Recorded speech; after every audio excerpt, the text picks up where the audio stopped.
Bonjour, je m'appelle Cole. Mon père m'a suspendu devant toute l'entreprise. Il a dit que je devais m'excuser auprès de mon frère. Je n'ai pas discuté. J'ai juste dit « d'accord ». Mais quand il a souri d'un air narquois le lendemain matin et m'a demandé si j'avais retenu la leçon, tout ce qu'il a trouvé, c'était mon bureau, vide, mon badge disparu, une lettre de démission pliée dessus. Ce qu'il ne savait pas, c'est que j'avais emporté plus que mon nom avec moi. Alors dites-moi, quand votre propre sang essaie de vous effacer, jusqu'où iriez-vous pour leur rappeler qui a vraiment bâti la maison dans laquelle il se trouve? Mardi matin, la lumière du soleil se déversait sur la ligne d'horizon d'acier et de verre d'Austin, au Texas. Il était à peine 9h08 quand je suis entré dans le parking de Mag System. La même place où je me garais depuis 17 ans. La même routine. Je buvais la moitié de mon café dans la voiture, toujours dans le même mug de la Navy. Garde le cap, cette phrase signifiait quelque chose autrefois. Ces jours-ci, c'était plutôt un défi. Les portes du hall d'entrée se sont ouvertes dans un souffle et l'air froid de l'intérieur m'a frappé le visage. J'ai salué la réceptionniste d'un signe de tête. Elle a souri comme toujours, polie, neutre, ignorant que le sol était sur le point de se dérober sous mes pieds. Je me suis dirigé directement vers la salle de conférence au dernier étage, l'ascenseur bourdonnant sous mes chaussures, mon cœur battant comme un lent métronome. Mes diapositives étaient prêtes, mes chiffres en béton. J'étais prêt. Quand les portes de l'ascenseur se sont ouvertes, tout l'étage bourdonnait déjà de mouvement. 70 employés, tous convoqués pour ce qu'ils pensaient être une session de stratégie de fin d'année. Je suis entré dans la salle de conférence, mur de verre, longue table en chêne, vue panoramique sur la ville. Et ils étaient là, mon père, Richard Maddox, senior, en bout de table, et mon frère aîné, Grayson, assis juste à côté de lui. Grayson ne m'a pas regardé, il s'est simplement adossé avec ce sourire narquois en coin qu'il portait depuis que nous étions enfants. La place que je prenais habituellement, la deuxième à gauche de papa, était déjà occupée par quelqu'un de la comptabilité. Je suis resté debout un instant, juste assez longtemps pour que le silence s'étire, puis je me suis glissé dans une chaise vide plus loin. Cole, a dit mon père, sans lever les yeux de son bloc-notes. Vas-y, je me suis levé et j'ai tapoté le pavé tactile.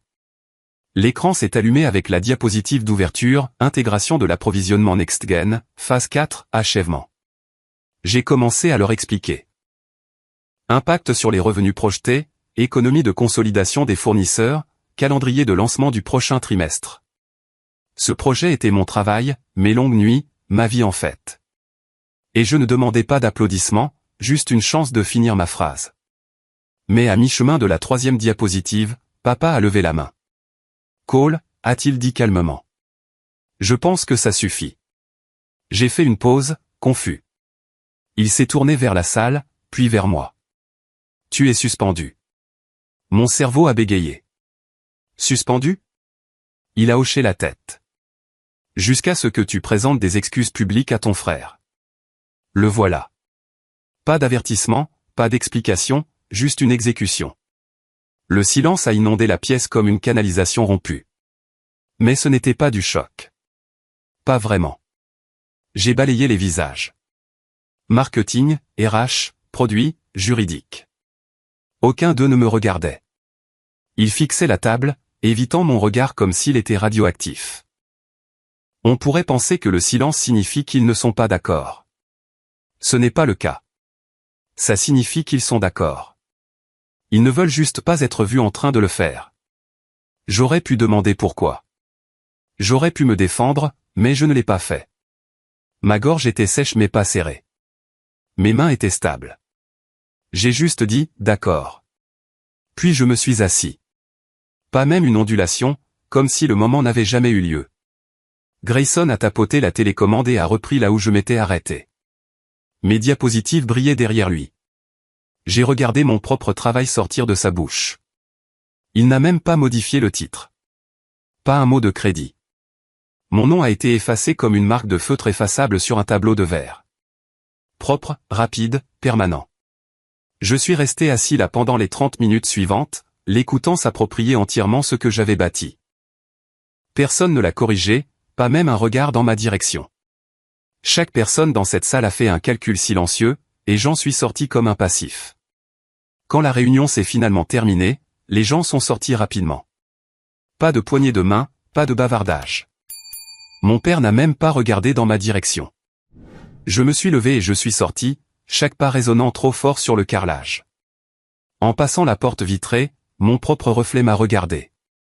Mais la lumière du soleil le fracturait en tranches, comme si j'avais été découpé et dispersé en morceaux. Et pourtant, j'ai continué à marcher, dépassant les ascenseurs, descendant les escaliers, traversant le hall. Pas de sortie spectaculaire. Juste une pensée brûlant clairement dans mon esprit, s'ils peuvent m'effacer en public une fois, ils le referont. Dans ma main, je tenais toujours le mug. Celui qui disait « Garde le cap ». C'était la seule chose que je n'avais pas laissée derrière moi. Le lendemain matin, je suis arrivé tôt, trop tôt. Peut-être que je ne voulais pas affronter les regards à l'heure habituelle. Peut-être que j'avais besoin de temps pour réfléchir. Quelle que soit la raison, les couloirs étaient encore calmes, les lumières bourdonnant faiblement alors que je marchais vers la salle vitrée. J'ai posé le mug sur la table, juste en face de la chaise où j'étais assis depuis près de 2 décennies. Je l'ai tourné pour que les mots me fassent face.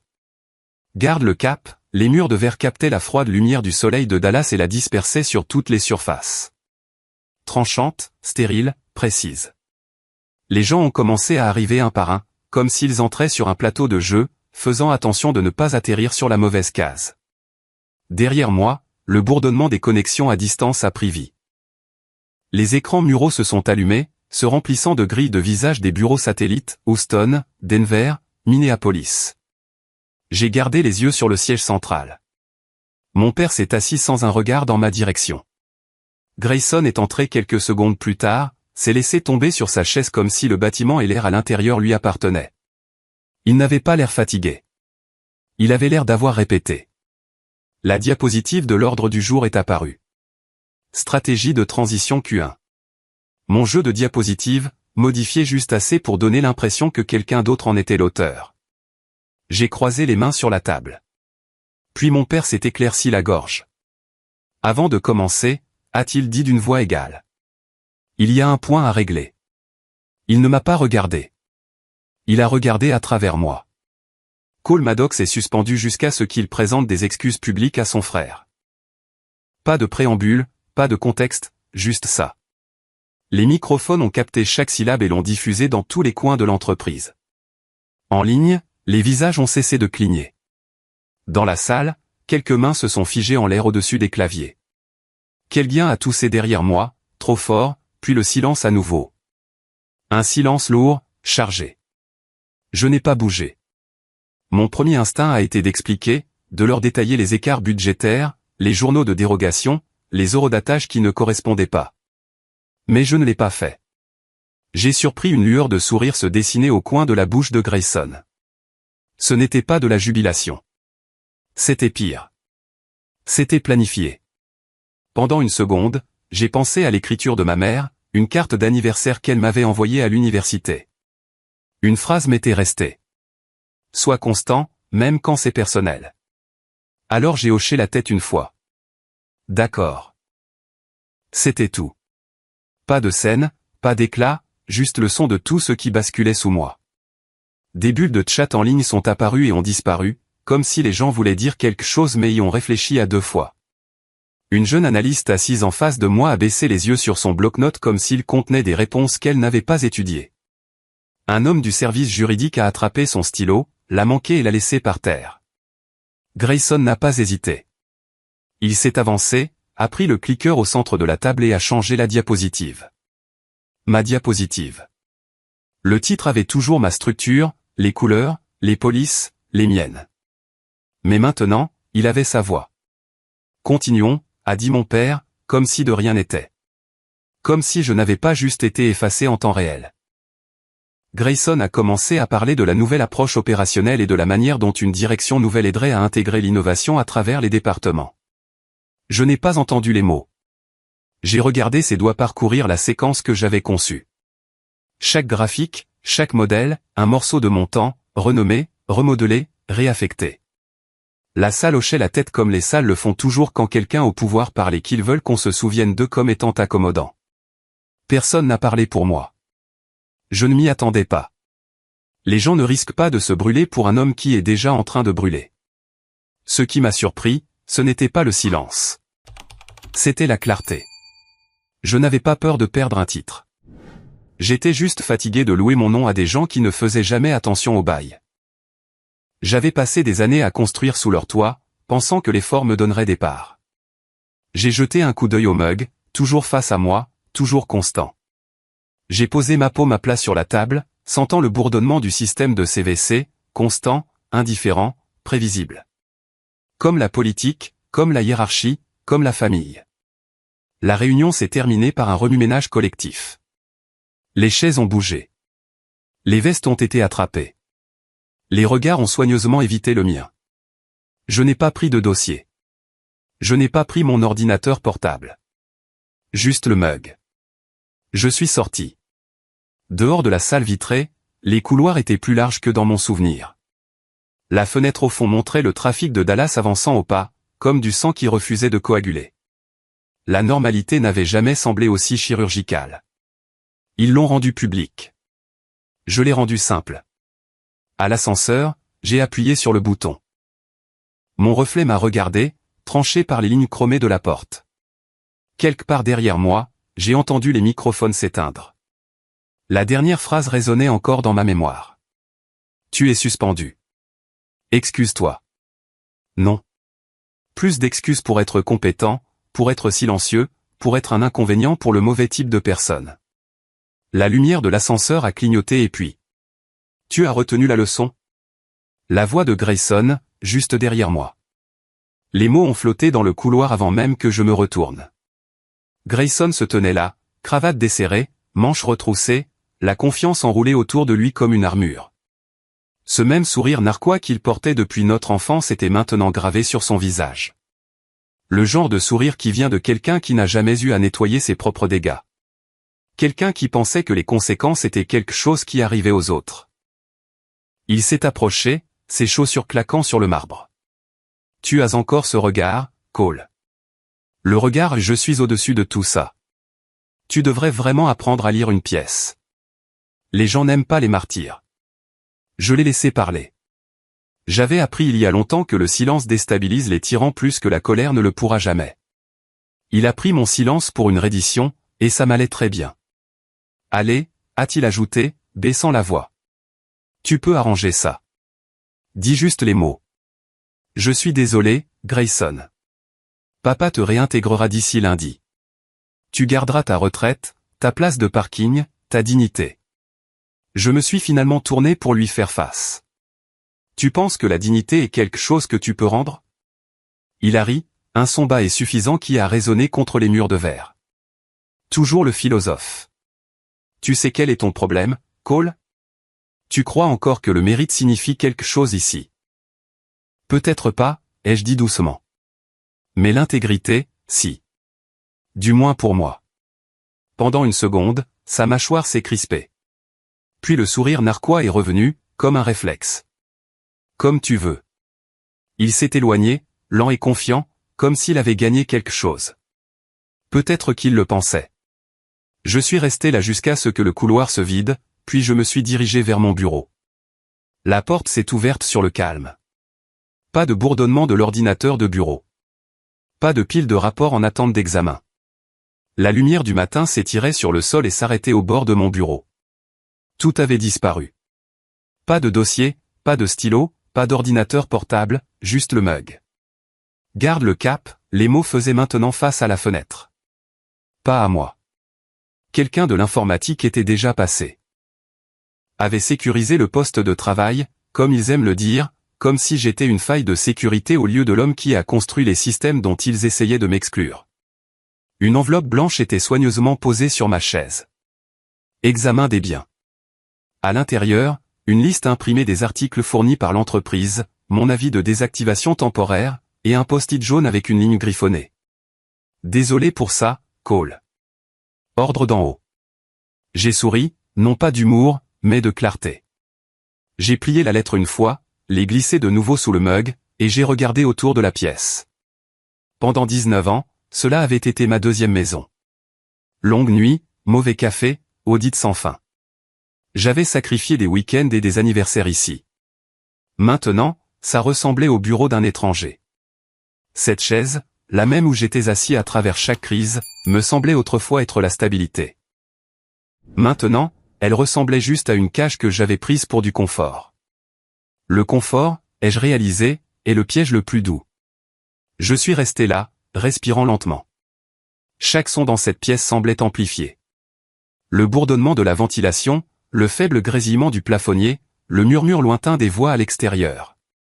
C'est toi qui as bâti cet endroit, a murmuré cette voix dans ma tête. Mais il ne t'appartient pas, et c'était la vérité. Il ne m'appartenait pas. Plus maintenant.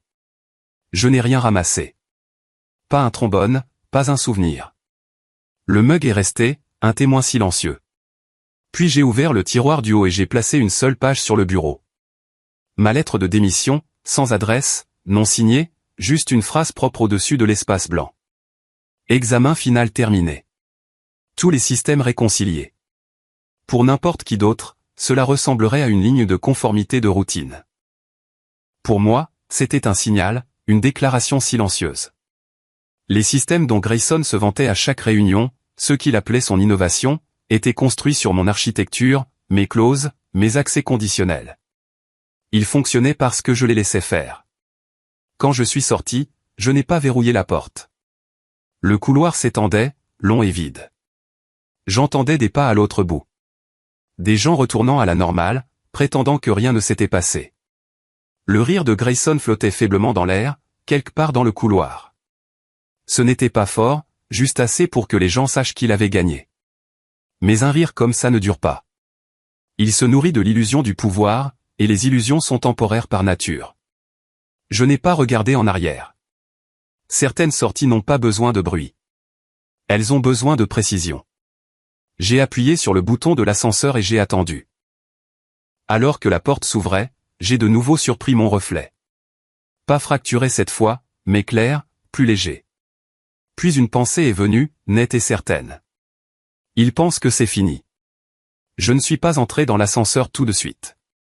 Cette seule pensée, il pense que c'est fini, s'est étirée comme une route tranquille dans mon esprit. Je l'ai laissé s'installer. Puis je suis entré, j'ai appuyé sur RDC, et j'ai laissé les portes chromées se refermer derrière moi. Je ne suis pas rentré chez moi immédiatement. J'ai tourné sur le périphérique 2 fois sans destination. Juste en laissant le silence de la voiture m'entourer comme une armure. Pas de musique, pas d'appel. La ville continuait de pulser autour de moi. Néon, feu de freinage, gens à la poursuite de vers le vendredi soir. Mais je suis resté sur la voie lente. Quand je suis arrivé dans mon allée, il était presque 21 heures. Les lumières étaient allumées. La lumière du Porsche aussi. Mara la laissait toujours pour moi. Même si elle ne savait pas quand je rentrerais à la maison, ou si je rentrerais. Elle était dans le bureau quand je suis entré, recroquevillée sur le canapé, les jambes repliées sous elle, en train de lire. Elle a levé les yeux et m'a fait un petit signe de tête. C'était tout. Pas de « Comment s'est passée ta journée ?» Pas de questions insistantes. Nous avions dépassé ce stade il y a des années, non pas par distance, mais par compréhension. Je me suis versé un café.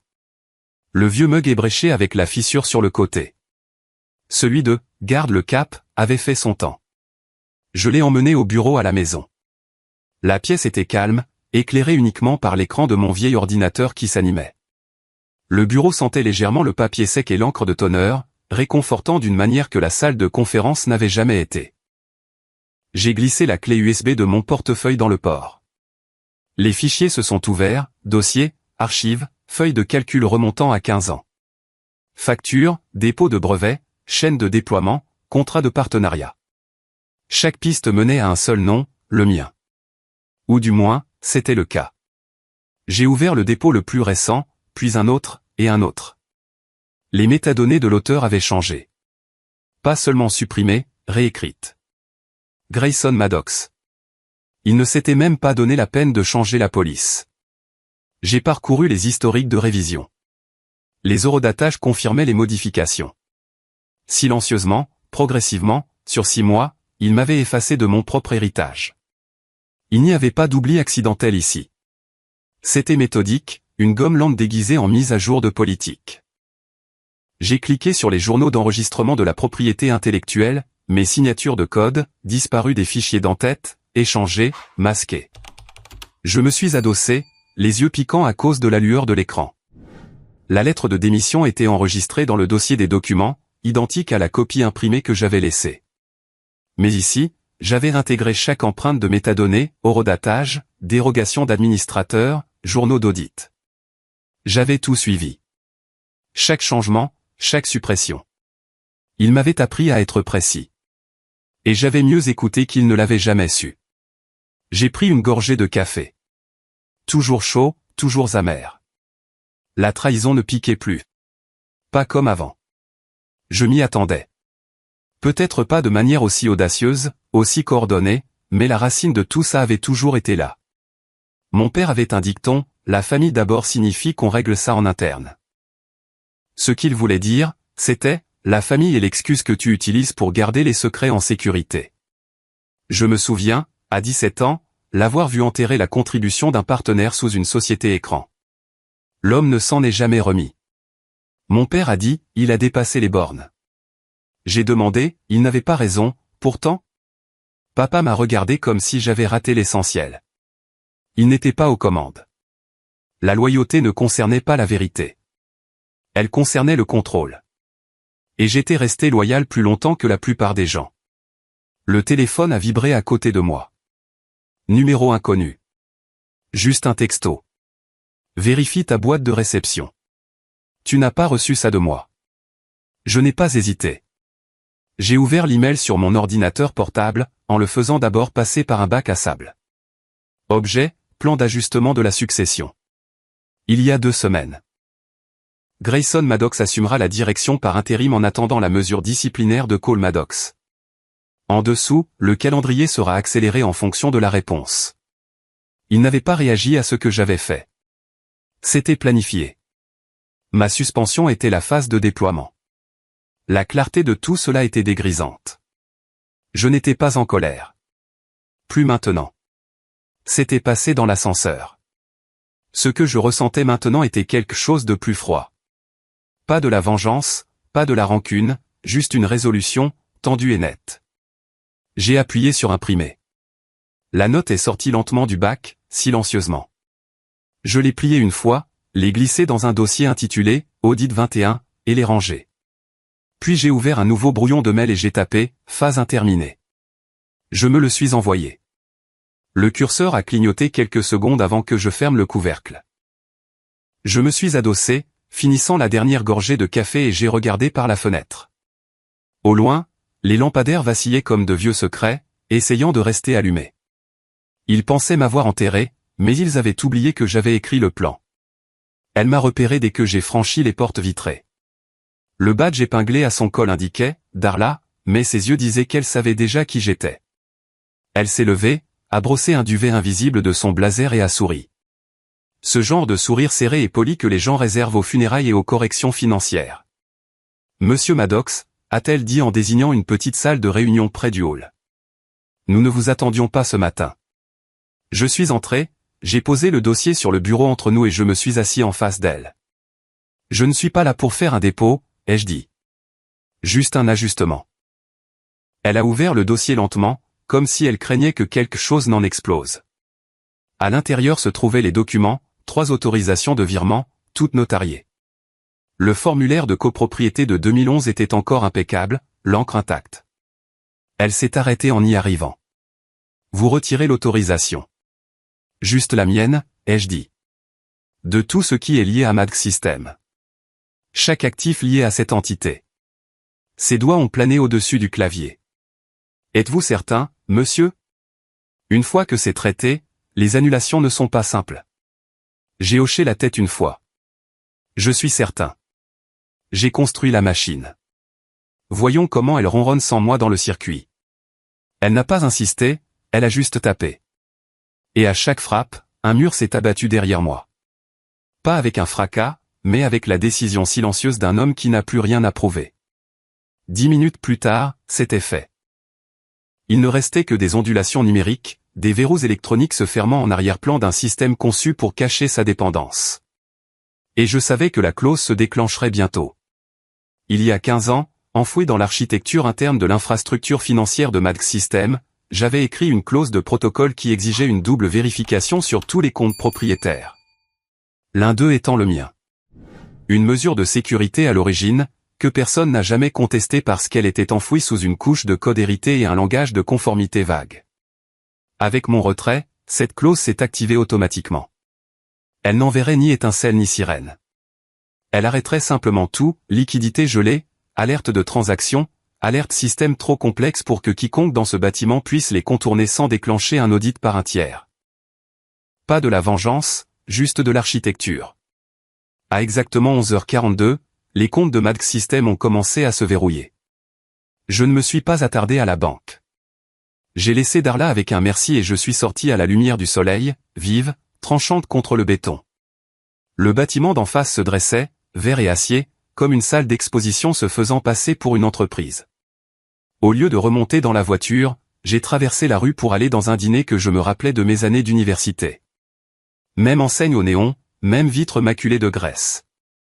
À l'intérieur, les banquettes étaient à moitié pleines d'habitués, des hommes en bottes de travail, des retraités avec des mots croisés, des serveuses qui n'avaient pas de temps pour les bavardages. Je me suis glissé dans une banquette au fond. J'ai commandé un café noir.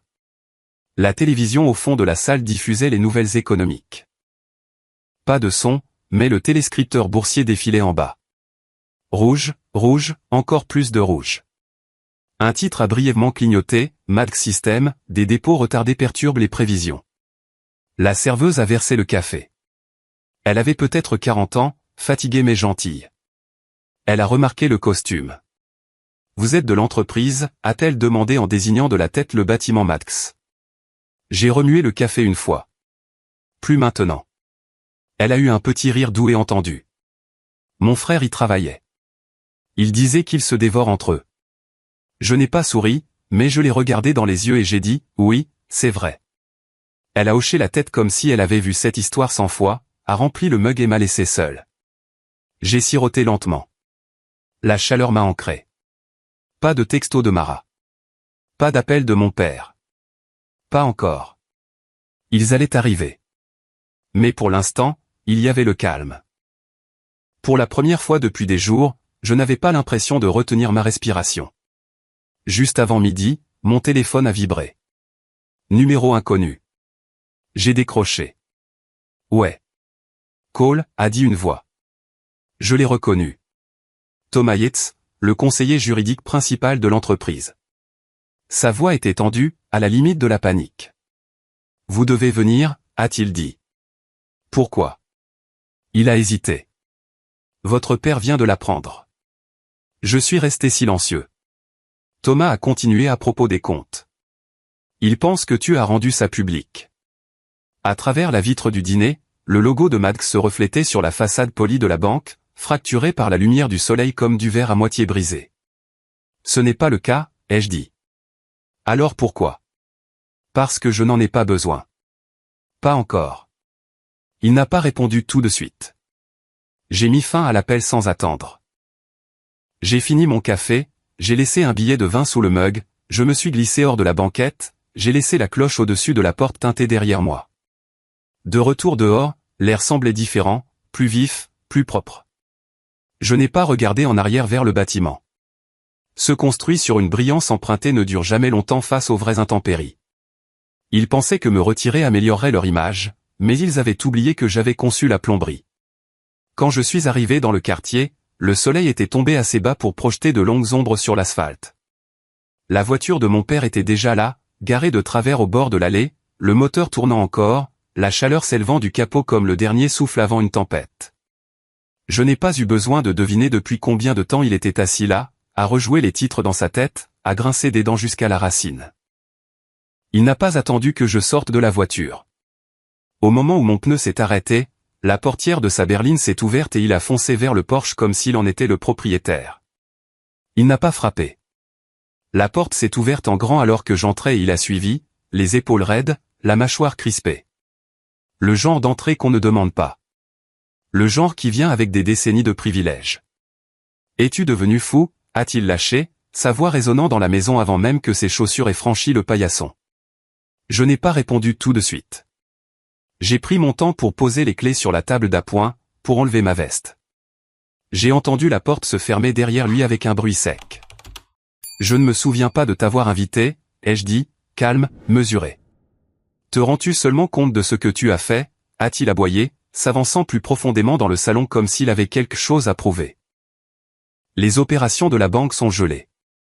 Les fournisseurs appellent avec des menaces. Les salaires sont en chaos. Tu as saboté ta propre foutue famille. Ce mot encore, famille. Il l'utilisait comme une arme. Chaque fois qu'il se sentait acculé, chaque fois que quelqu'un refusait de rentrer dans le rang.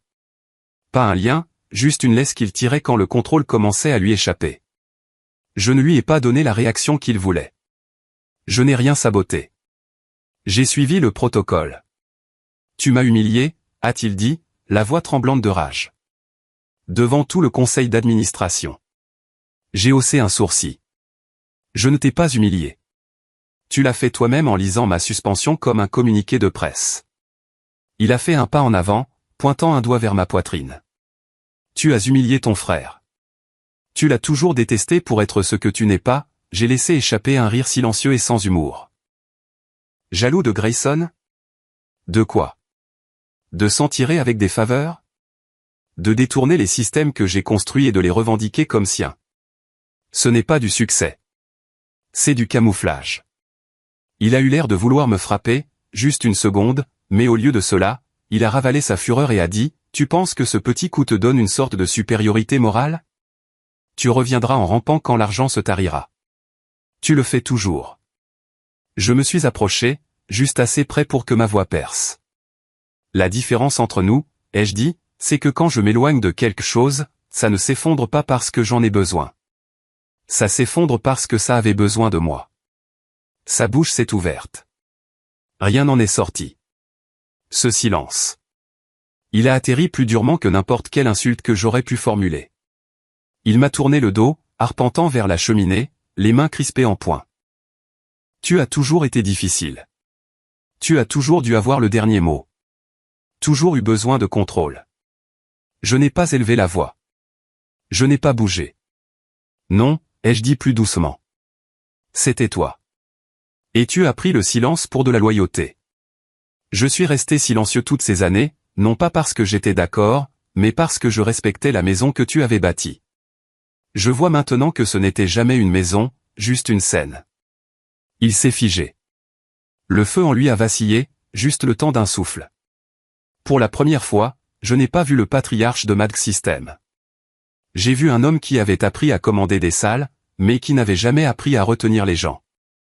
Il s'est vite repris, a redressé son col, a recomposé son masque. Tu penses que partir te protège?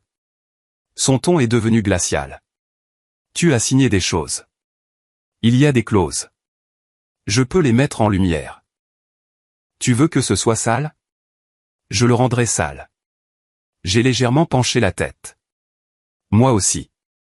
J'ai sorti de ma poche intérieure une petite clé USB et je l'ai posée sur la table basse entre nous. Le plastique a cliqué contre le bois comme une gâchette.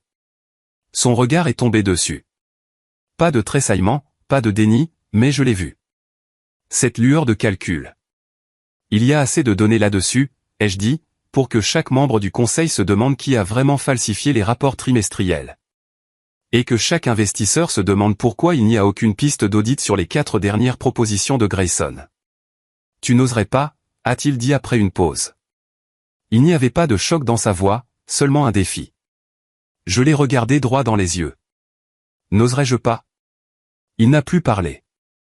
Il s'est juste tourné vers la porte d'entrée, marchant plus lentement cette fois. Il ne l'a pas claqué. Il n'a pas regardé en arrière, il l'a juste ouverte, est sorti et est parti. Le moteur a gémi alors qu'il s'éloignait, et je suis resté là, au centre de la pièce, sans bouger jusqu'à ce que le son de sa voiture ait complètement disparu au bout de la rue. La maison s'est de nouveau calmée. Je suis allé à la fenêtre, la lumière s'estompant maintenant sur l'allée. De l'or se déversant sur le béton comme un rideau qui se ferme. Personne ne gagne dans une maison comme celle-ci. Il y a juste celui qui part en restant debout. La voix de Grayson tremblait sur les bords, comme s'il essayait de stabiliser une tasse aux mains fissurées. Tu n'aurais pas dû faire ça, Cole, a-t-il dit. Tu ne sais pas ce qu'il prépare.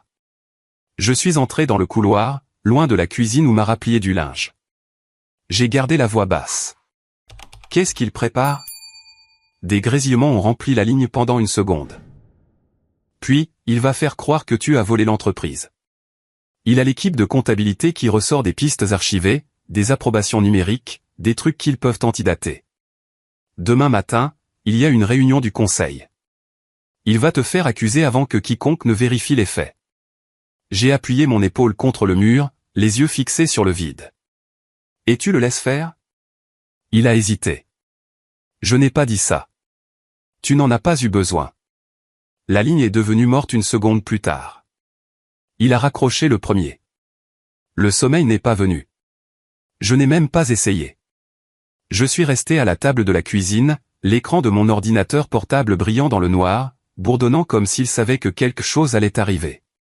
Mara est sortie une fois, m'a frotté l'épaule, n'a pas posé de questions. Ce genre de silence avait mis des années à se construire, et ce soir, il m'a porté. J'ai passé en revue des emails, des brouillons de contrats, des schémas d'horodatage, des preuves de paternité, des plans précoces, chaque système de code back-end auquel j'avais contribué. Mes empreintes étaient partout sur Mac System. Trop nombreuses pour être effacées, trop profondes pour être remplacées. Il voulait contrôler l'histoire. Mais j'avais appris de lui, celui qui parle le premier contrôle la pièce. Au matin, la lumière de la cuisine avait commencé à baisser avec le lever du soleil. J'ai pris une douche, j'ai mis un blazer marine, non pas pour impressionner, mais pour paraître délibéré, et je suis monté dans la voiture. À 9h01, j'ai franchi les portes tournantes de Maddox System. Les doigts de la réceptionniste se sont arrêtés à mi-frappe. Monsieur Maddox, vous n'êtes pas, je sais, ai-je dit en désignant le couloir.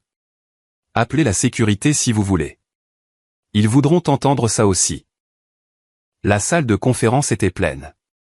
Les membres du conseil, quelques visages familiers de mes premières années, ont levé les yeux avec une lente incrédulité.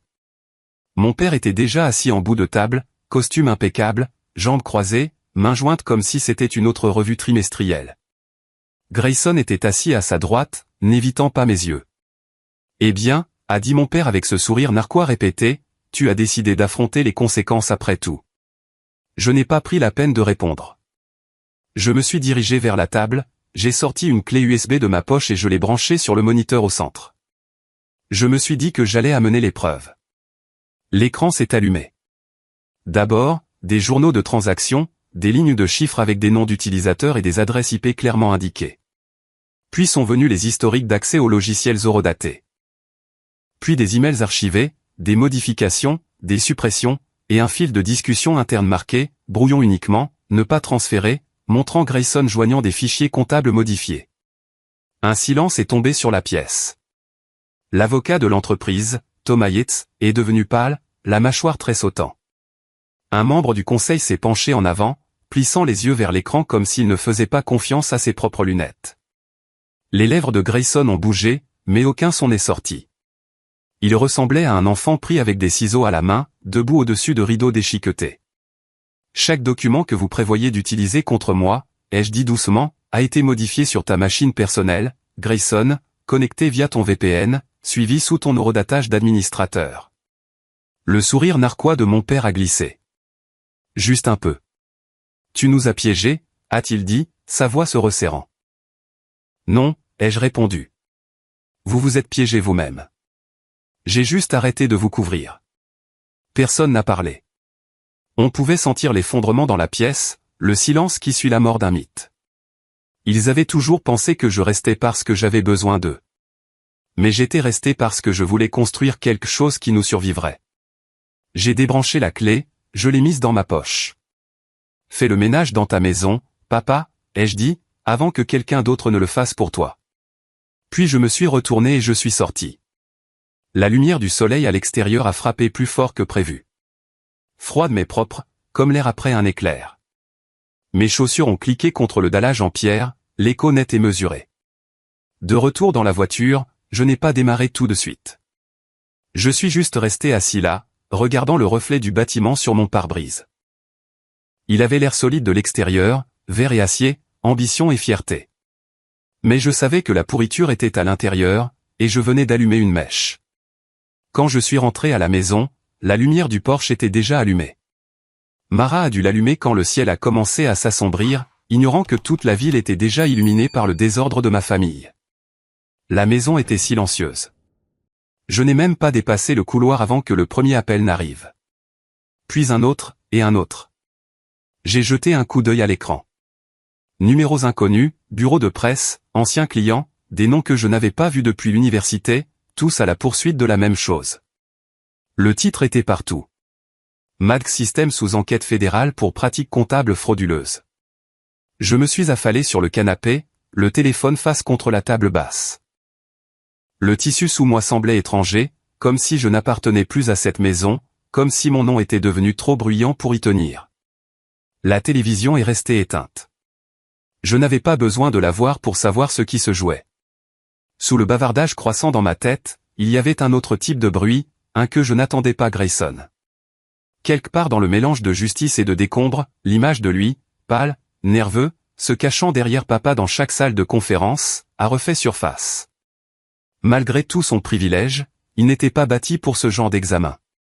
Je n'avais pas pitié de lui, mais pour la première fois, je ne le détestais pas non plus. À 23h04, des phares ont traversé la fenêtre avant. J'ai jeté un coup d'œil à travers le rideau avant de déverrouiller la porte. Il se tenait là, trempé, le costume collé à lui comme un regret. Ses chaussures laissaient des empreintes humides sur le paillasson. Quand j'ai ouvert la porte, il n'a pas avancé. « Tu m'as ruiné », a-t-il dit.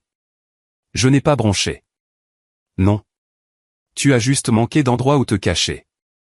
Sa poitrine s'est soulevée, est retombée, puis a de nouveau bégayé. Il est entré sans demander. J'ai fermé la porte derrière lui. Il a regardé le salon comme si c'était un territoire étranger. Ce n'était pas grand, mais c'était honnête. Pas de cadre doré, pas de peinture héritée, juste des livres, des taches de café et une photographie de Mara et moi d'une époque où le monde avait plus de sens. « Papa ne prend pas mes appels », a-t-il marmonné. Le conseil me met à l'écart. Tu as gagné. J'ai failli rire. C'est ce que c'est pour toi, un jeu. Il n'a pas répondu. Le silence s'est étiré. L'eau gouttait de ses manches sur le parquet. Il ne s'agissait pas de gagner, Grayson, ai-je dit en passant devant lui pour prendre une serviette. Je l'ai jeté sur la coudoir. Il s'agissait de mettre fin au cycle. Il a ricané. Tu as toujours pensé que tu étais meilleur que lui. Je l'ai regardé. Pas le costume sur mesure ou les yeux paniqués, mais lui. Le petit garçon qui me suivait autrefois dans le jardin avec une mallette en plastique et la bouche pleine des slogans commerciaux de papa. Non, ai-je dit. Ça veut juste dire que j'ai fini. Il est parti 5 minutes plus tard. Pas d'au revoir. Juste des empreintes humides sur le sol et une porte qui s'est fermée plus silencieusement que prévu. Le lendemain matin est arrivé comme une deuxième vague. Le temps que je fasse du café, ma boîte de réception était de nouveau pleine. Mais cette fois, ce n'était pas des messages, c'était des liens. Conférence de presse en direct de Mag System, 9h CST. J'ai cliqué sur un. Mon père se tenait derrière un podium, flanqué des responsables juridiques et des relations publiques de l'entreprise. Le logo de l'entreprise brillait derrière lui comme un sceau de confiance. Sa cravate était bleue, la même teinte qu'il portait à chaque acquisition majeure. Il a commencé comme prévu. Nous avons toujours été une entreprise bâtie sur la confiance, sur la transparence. Sa voix était égale, ferme. La caméra ne clignait pas. Lui non plus. Jusqu'à ce que l'écran derrière lui vacille soudainement. Le logo s'est estompé. Et puis il a été remplacé, diapositive par diapositive, par des emails internes, des signatures horodatées et des reçus numériques, des approbations, des modifications antidatées, des journaux de virement, tout pointant vers lui. Quelqu'un avait divulgué le reste. Pas moi. Grayson. Il l'avait fait. La seule chose que personne ne pensait qu'il pouvait faire. Il a dit la vérité, même si cela a réduit en cendres ce qui restait de sa réputation. La presse a halté. Quelqu'un a laissé tomber un stylo. Mon père s'est figé. Pour la première fois de ma vie, je l'ai vu trébucher. Pas physiquement, émotionnellement. Les mots ont cessé de venir. Sa bouche a bougé, mais sa voix n'a pas suivi. L'équipe des relations publiques s'est précipitée pour noircir l'écran, mais le mal était fait. Même Samson, son visage disait tout. L'empire qu'il avait bâti ne s'effondrait pas à cause de moi. Il s'effondrait sous son propre poids. Cet après-midi-là, je ne suis pas allé en ligne. Je n'ai pas répondu aux appels. Je n'ai pas retourné les messages. Je suis allé au parc près de la maison. Le même chemin que je prenais quand j'étais plus jeune, à l'époque où je pensais que le monde était plus petit et plus juste. La pluie s'était arrêtée, mais l'air portait encore l'odeur de la terre et des fins. Un enfant m'a dépassé sur une trottinette. Un couple promenait son chien, riant de quelque chose de trop insignifiant pour importer à qui que ce soit d'autre. Je me suis assis sur un banc et j'ai fermé les yeux. Pour la première fois depuis des années, je n'étais pas en colère. Je n'échafaudais pas de stratégie. Je ne revivais pas de vieilles conversations dans ma tête, me demandant ce que j'aurais dû dire. J'étais juste immobile, libre. Une semaine s'était écoulée avant que la lettre n'arrive. Pas d'adresse de retour, pas de sceau, juste mon nom écrit avec la même écriture nette et délibérée que j'avais vue 1000 fois sur des contrats, des audits et des réprimandes. À l'intérieur se trouvait sa vieille montre, plaquée or, les bords usés là où le métal avait frotté contre des années de boutons de manchettes et de tables de conférence, et une note. Ça n'aurait jamais dû se passer comme ça. C'est tout ce qu'elle disait. Pas de salutation, pas d'excuses, pas d'explication, mais je n'en avais pas besoin. J'ai retourné la montre dans ma main. Le dos était gravé du logo de Max, le même emblème qui avait autrefois orné chaque mur de verre de l'entreprise. Son empire, sa fierté, son miroir. Le tic-tac était doux, faible, mais régulier, d'une manière ou d'une autre toujours vivant. On ne pouvait pas en dire autant de l'homme qui l'avait porté. Je l'ai posé sur mon bureau à côté des factures non ouvertes et d'une tasse de café à moitié vide. Pendant un long moment, j'ai juste regardé la trotteuse bouger, chaque clic résonnant comme une question à laquelle plus personne ne pouvait répondre. Il ne l'admettrait jamais ouvertement, mais cette note, c'était sa version de la confession. Pour Richard Maddox, Senior, c'était ce qu'il pouvait faire de plus proche de dire « je suis désolé ». Et peut-être que c'était suffisant. 2 jours plus tard, je me suis rendu au cimetière à la périphérie de Dallas. La matinée était fraîche, le ciel lourd d'une sorte de calme qui ne demandait pas de mots. La route serpentait à travers des champs qui étaient devenus dorés avec la fin de l'automne. Et pour la première fois depuis des années, je n'ai pas pensé aux réunions, aux délais ou aux actionnaires. Juste la distance, juste le souffle. Sa tombe n'était pas encore marquée, seulement une plaque nominative temporaire à la tête de la terre fraîche. Richard Maddox 1950 à 2025. Un simple tiret entre les années, une vie condensée en ponctuation. Je suis resté là un moment, ne sachant que dire, plus en colère, pas fier non plus, juste fatigué. Puis j'ai sorti la montre de ma poche et je l'ai posée à côté du marqueur. La lumière du soleil a attrapé le cadran juste assez longtemps pour briller une fois, comme une reconnaissance. Et j'ai réalisé, alors qu'elle reposait là, tic-tacant silencieusement contre la pierre, que ce n'était jamais une question de contrôle. Pas vraiment. C'était une question d'approbation. Chaque décision que j'avais prise, chaque nuit tardive, chaque compromis silencieux, je l'avais fait pour obtenir un signe de tête qui n'est jamais venu. Il avait bâti un empire pour prouver qu'il était inarrêtable. J'avais bâti des systèmes pour prouver que j'étais indispensable. Même cycle, différents outils. Et peut-être que, debout là dans l'air glacial, c'est ce que je brisais enfin. Je ne suis pas resté longtemps. Quand les nuages ont commencé à s'amonceler, je suis retourné vers la voiture. L'air lourd de l'odeur de la pluie et du pain. Sur le chemin du retour, j'ai baissé la vitre. Le vent a attrapé le bord de l'enveloppe vide sur le siège passager et l'a fait volter jusqu'au sol. Je l'ai laissé là. Le temps que je revienne, la maison semblait différente. Pas plus légère, mais plus calme. Je suis entré dans le bureau à domicile, la même pièce qui avait autrefois été remplie de disputes tardives, de rapports et d'échos d'un nom qui n'avait plus besoin d'être défendu. Sur le bureau se trouvait mon ordinateur portable. Je l'ai ouvert et une page blanche m'a accueilli, en attente. En haut, j'ai tapé « Max Innovation ». Ce n'était pas grandiose. Ce n'était pas un monument. C'était juste quelque chose qui était à moi. J'ai fixé le titre pendant un moment, le laissant respirer sur l'écran. Pendant des années, j'ai pensé que l'héritage signifiait prendre ce qui était laissé derrière, l'argent, les actifs, le legs. Mais peut-être que le véritable héritage, c'était d'apprendre ce qu'il ne faut pas perpétuer. J'avais sa précision, son entêtement, sa discipline. Mais je n'étais pas obligé d'avoir sa fierté. Le soir est venu doucement. J'ai fait du café. Pas le genre fort que je buvais au bureau, juste du noir ordinaire d'une vieille boîte en fer.